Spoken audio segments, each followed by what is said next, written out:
Okay, so Be'ezras Hashem, we're going to try and start something new that will hopefully be something simple and daily.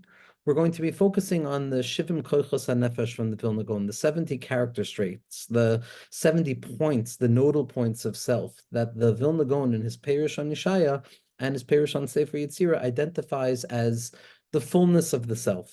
The 70 aspects of the self that create the self. They're not 70 aspects that exist within a self-contained self, but rather these parts of ourselves are the very expression of ourselves. And while everything that the Vilna Gaon does is like a kochav that appears to be small on the outside, yet it contains vistas and vistas of infinitude and expression and ideas and kol Torah kula and tefillah and hishtoikakus tegu'ula of Mashiach ben Yosef, Mashiach ben David, and the or of Torah Shabbal Peh and all of the avodah the Vilna Gaon brought into the world, that his Torah is like a kochav, and a kochav is something that scintillates and appears simple, and then when you come closer to it, appears bigger and bigger and bigger and bigger. The writings of the Vilna Gaon are oimek ad bli dai ad ein sof. There's the depth of the Tzafrid Tznius, so the Bir on Tikkun Zohar, the Bir on Sefer Yetzirah, the Bir on Mishlei, the Bir on Chumash, the Bir on Shulchan Aruch, all of the Birim on Agadata, and the Talmidim and the Talmidim of the Talmidim of the Vilna Gaon. This unique and fundamental base medrash, which gives Klal Yisrael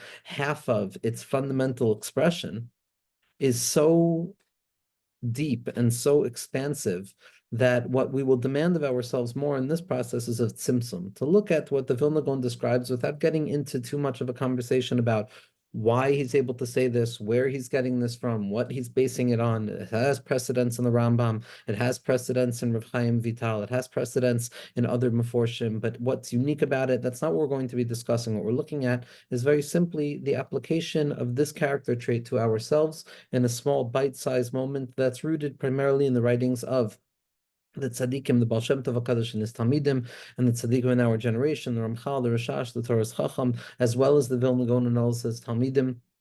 Be'ezras Hashem, the Ikar Tachlis will be to learn a little bit more about ourselves, gain a little bit more insight into the parts of ourselves, into the various parts that make us up, and to create an opening wherein the individual can behold themselves through themselves. Meaning to say that the essential nakuda of what Pnimius Torah is coming to teach us is that each and every person has their own subjective posture in which they relate to HaKadosh Baruch Hu. Each and every self is a world, and each and every world operates with different worlds operating within it, to the degree that my world and somebody else's world are only similar by way of the framework, by the quantity of parts, but not the quality of its expression, because each and every thing is its own unique thing, and each person is their own universe, and each universe is its own person, and each of us have our 70 kochos, and we can open up from what the tzaddikim tell us to try and uncover parts of ourselves that we didn't necessarily have language for, utilizing the wisdom of Torah, utilizing the wisdom of the Nefesh to try and gain insight into the path, into the sea, into that secret of the 70 that leads to 72, which eventually leads to Kriyas Yamsuf, which is splitting open of the concealment of the self, and a revelation of redemption where the self becomes the space where in Mashiach ben Yosef, Mashiach ben David, Eliyahu Hanavi, Moshe Rabbeinu, who's Kodel, Mitrein Mashiachin, is revealed in the secret of Bi'ita Achishena, of yes, we're waiting for redemption to come along, but in the waiting, we're able to bring redemption as well. And that's going to be through the process of learning the very simple, pshat-oriented expressions of the Vilna Gaon. So the Vilna Gaon writes in his Hakdama, Elu hein ein kochos, these are the 70 strengths, sha'olam nichlak l'dalet chalakim, that like the world and reflected in the individual, it's broken up into 4 parts, into 4 compartments, doimim, sameach, chai, medaber. Just as the world is composed of the 4 grades of inanimate objects, vegetative objects, chai, living objects, and medaber, and the speaking human being, and the doimim and sameach and the chai and the medaber, levado, within these subcategories, we're going to uncover 70 strengths of self, as we're going to see.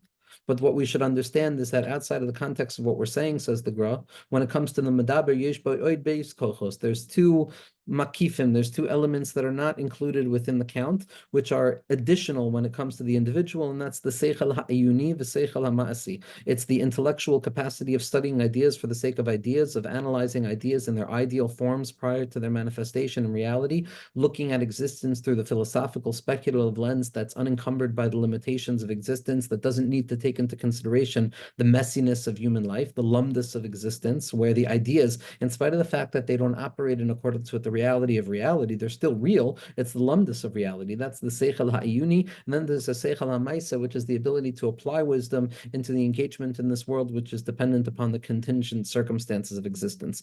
Now, those two forms of thought, the chachma and the bina of it all, the seichel and the dimyon, are what separate the human being from other animals, which also operate in accordance with the doimim sameach chai medaber. We're going to see that these subcategories of doimim, those parts of ourselves that already the Tanya points out, is what drives us towards laziness or towards inactivity. It also allows for calmness and an inner movement of self. Sameach, the application of growth orientation, of breath.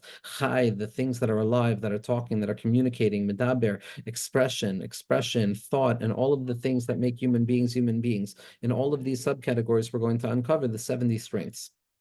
And the Gra continues and he says these two kololim, the Seichel HaIyuni and the Seichel HaMaisi, these two forms of wisdom are the two additional pieces which crown the 70 kochos. Anytime you find ayin, which is the secret of Mashiach ben Yosef, you're also going to find Beis Kolim, you're also going to find two more that turn it into 72, which is the secret of Mashiach ben David, ayin Shemos, like the 70 names of HaKadosh Baruch Hu, which have two on top of them, which equal the 72 names of HaKadosh Baruch Hu, Gabi Sanhedrin, ayin Nefesh, and it's going to be the Sanhedrin and the two on top of them, the ayin Nefesh, and the 70 souls and the two on top of them, and the ayin Umos, and then Yishmael and Edom on top of them. Okay, so b'shem Hashem Yaseh v'natzliach. The first koach that the Vilna Gaon describes is he'eder koidem lahavyaso, absence prior to the emergence into existence. Absence prior to the emergence into existence. Now, the fact that the Vilna Gaon, and we've spoken about this so often, is describing absence as a character strength, as a part of the individual that one must grapple with in order to reveal themselves. So clearly, absence is not simply emptiness. Absence is clearly not something that is devoid of an energy, but rather it is an energy that exists within the self. It is an area of space that the human being has the capacity to engage in. If we're looking at it through the perspective of how does HaKadosh Baruch Hu express the strength in the aspect of mahu af'ata, that ultimately I'm trying to mimic or imitate by way of mimetic desire what HaKadosh Baruch Hu does, kaviyachol, in a holy way. And so when HaKadosh Baruch Hu decided to create the world, there was a tzimtzum. There was a tzimtzum prior to revelation. Now, tzimtzum was certainly not the first level of absence, but it's the expression of absence as a prerequisite for growth. There has to be a concealment because the self, prior to its manifestation in particular parts, prior to the self splitting itself off into categories, the self is all betwixt and between, then folded into itself, where every part of the self expresses every other part of the self. And anytime one wants to say something, it's overwhelmed by every other thing that needs to be said. This is when the self is in its oceanic sense prior to any distinction or particularization. If we were to allow ourselves to open our minds to the ever-flowing sense of thought and emotion and expression and memory, both inwards and outwards, we would never be able to express ourselves in any form or way. And therefore, the self needs to contract itself, the tzimtzum. Haniach etzatzmo. A person has to first and foremost let go of the infinite expression of themselves. Kaviyachol, nobody is infinite, but our kolchos are rooted in some infinite source, and therefore it seems to be infinite.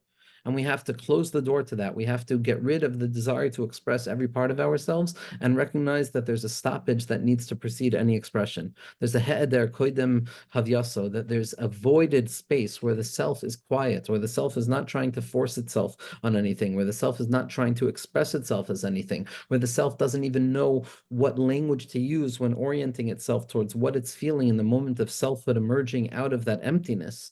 But it's specifically there in the he'eder koidem havyaso, and that tzimtzum, in the constriction of the self, in the reducing of expression for the sake of the intensification of potential prior to expression.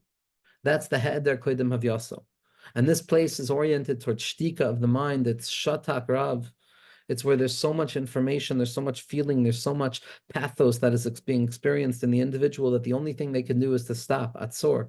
A light of Shmini Atzeres, of stopping, of saying that there's too much, I need to limit myself and not feel anything at all. It's an emptiness, it's an entrance into an emptiness of mind that allows all things to operate b'shivayon gomer, where all things are equal, expression, non-expression, revelation and concealment, light, darkness. It's all revealed to be singularly invested within that choshech kadum, within that original darkness that precedes any expression of self. Expressions are light. They're things that are illuminated, where prior to all expression is the illumination of the darkness prior to expression, which is referred to as the butzina de kardinusa.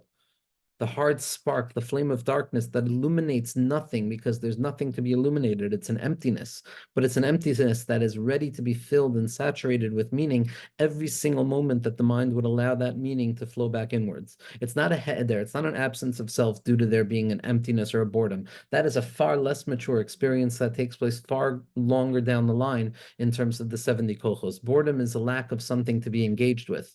But this ha'eder kodim of yaso, it's not that there's nothing to be engaged with. I'm engaged with my nothing. I'm encountering that place of ayin, that place of fundamental possibility prior to any expression. And it's even prior to the expression of possibility. It's the possibility of expression. It's the movement of my muscle prior to the actual expression of my muscle. It's the capacity towards revelation without the need towards revelation. In that place of shtika, in that place of silence, where the self allows itself to operate without expression, without drawing, without engaging, without giving, without forcing itself, without inscribing itself, without trying to leave its mark, but rather to abide within its own ayin, within the ayin shebenefesh, within the fact that v'nafshi lo yada, that at the end of the day, the highest point of the self is what cannot be known. It's the space of concealment. It's the tzamtzim. We're just being like a Kadosh Baruch Hu when we're mitzamtzim ourselves. And when we can encounter that place as a real place, every time we express any element of patience, anytime we express any element of making room for another person or actually thinking about another, what we're engaged in is that secret of He'edar Kodim Havyaso, that Tzimtzum prior to revelation, the making space, which appears at first to be an emptying, but it's not an emptying, it's a revelation. That emptiness is filled with emptiness, that the emptiness itself is an expression of something. It's a willingness to hold back. It's the Tzimtzum of the Rebbe prior to expressing to the Talmud. It's the Tzimtzum of the parent when it needs to make space for the child's own individualized development, even if that means entering into a state of disillusionment with reality. That's the whole way that the Magid HaKadosh of Mezrich describes the Tzimtzum. It's the teacher making room, it's the parent making room, it's HaKadosh Baruch Hu making room, which comes about by a deep desire of love, because the He'eder Kodim Havyaso, in order for me to fully express myself in a healthy, oriented way where I'm not saturating the entire world, I first and foremost have to make it Tzimtzum out of love for the desire to express myself, and that's when the light is going to come. So first and foremost, when a person is experiencing the He'eder Kodim Havyaso, that place of silence, that place of, I know there's an idea that I might have, I know there's a feeling that I might have, I know there's something that I feel might be bothering me, but I don't need to necessarily allow those ideas to express themselves in letters. I can allow them to operate in their empty form, because in the end of the day, it's nothing but the hustle and bustle of the mind moving and trying to reveal itself. And again, we can't apply the Ha'eder Kodim Havyaso in the wrong place, but when it's not something that needs to be addressed, a person can be mitzamtzim their moyach, a person can close their eyes and constrict their thoughts so that the mind empties itself out, and we allow a vacuum to operate within the mind,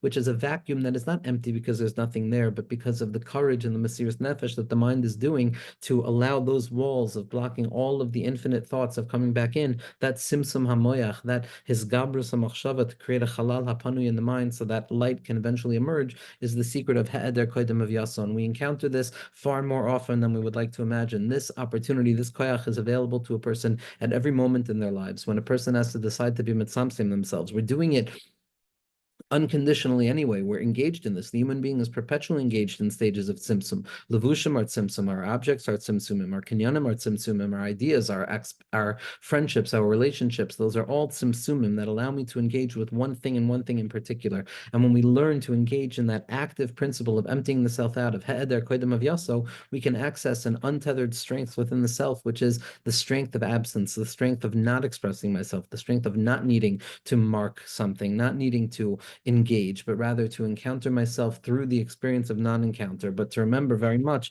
that the experience of non-encounter is a very real thing. It's not a fake thing. It's not an empty thing. It's something that is filled. It's something that saturates reality. And Be'ezras Hashem, when we can encounter that, we can learn the secret of the tzimtzum within ourselves, apply it to ourselves, vis-a-vis ourselves, vis-a-vis HaKadosh Baruch Hu, and vis-a-vis other people, to bimar b'shalom ba'olam, to bring about Mashiach Tzidkenu Be'ezras Hashem.